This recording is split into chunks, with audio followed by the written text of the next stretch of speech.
दोस्तों, आज हम बात करने वाले हैं इंटरनेट की उस दुनिया के बारे में जिसके बारे में आपने सुना तो जरूर होगा, लेकिन शायद उसकी सच्चाई नहीं जानते। जी हां, मैं बात कर रहा हूं डार्क वेब की। इंटरनेट सिर्फ वही नहीं है जो आप गूगल, फेसबुक या यूट्यूब पर देखते हैं। इंटरनेट 3 हिस्सों में डिवाइड होता है: सरफेस वेब, डीप वेब और डार्क वेब। सरफेस वेब ये वो हिस्सा है जिसे आप रोज यूज करते हैं। Example: Google search, Wikipedia, YouTube, Facebook. सिर्फ 4 to 5% इंटरनेट इसी में आता है। डीप वेब यहां पर वो डेटा आता है जो नॉर्मल सर्च इंजन से इंडेक्स नहीं होता। एग्जाम्पल: बैंक की internal databases, hospital records, government data.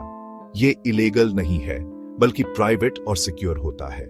Dark web ये इंटरनेट का वो हिस्सा है जहां एक्सेस करने के लिए आपको स्पेशल सॉफ्टवेयर की जरूरत पड़ती है, जैसे टीओआर ब्राउजर।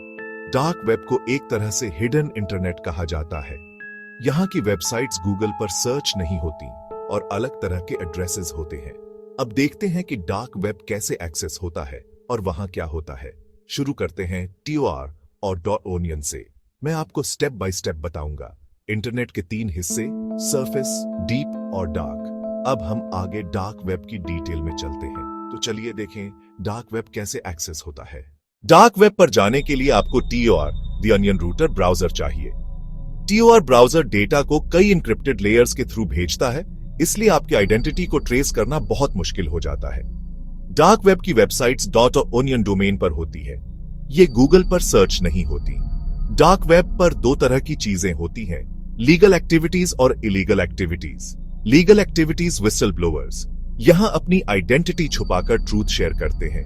जर्नलिस्ट्स और एक्टिविस्ट्स भी यहां कम्युनिकेशन करते हैं। कुछ लोग सेंसरशिप से बचने के लिए इसका यूज करते हैं। इलीगल एक्टिविटीज यहां पर drugs, weapons, fake passport, stolen credit cards, human trafficking, यहां तक कि हिटमैन सर्विसेज भी एडवर्टाइज होते हैं। चाइल्ड एक्सप्लॉयटेशन और साइबर क्राइम डार्क वेब पर बहुत बड़ी प्रॉब्लम है।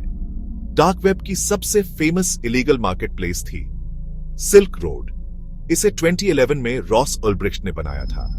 यहां ड्रग्स, वेपन्स और इलीगल सर्विसेज बिटकॉइन से खरीदी जाती थी। 2013 में एफबीआई ने सिल्क रोड को बंद कर दिया और रॉस को लाइफ सेंटेंस मिल गई।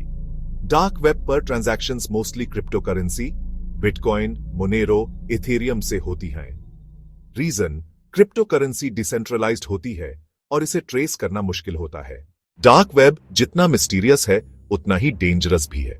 यहां मैलवेयर, रैंसमवेयर और वायरसेस बहुत होते हैं।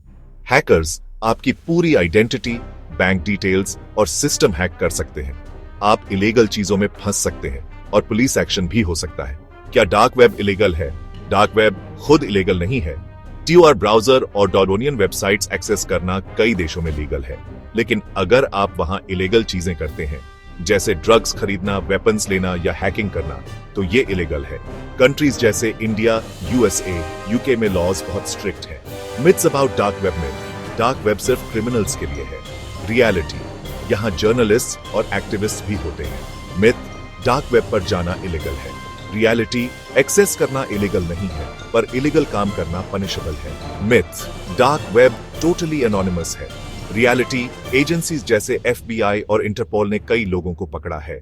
डार्क वेब का फ्यूचर एक्सपर्ट्स कहते हैं कि डार्क वेब को पूरी तरह खत्म करना इम्पॉसिबल है। ये हमेशा एग्जिस्ट करेगा, लेकिन गवर्नमेंट्स इसे मॉनिटर करती रहती हैं। एई और साइबर सिक्योरिटी टूल्स के आने से इलीगल एक्टिविटीज पर नजर रखना आसान हो रहा है। तो दोस्तों, डार्क वेब इंटरनेट की वो दुनिया है जहां अच्छे और बुरे दोनों तरह के काम होते हैं।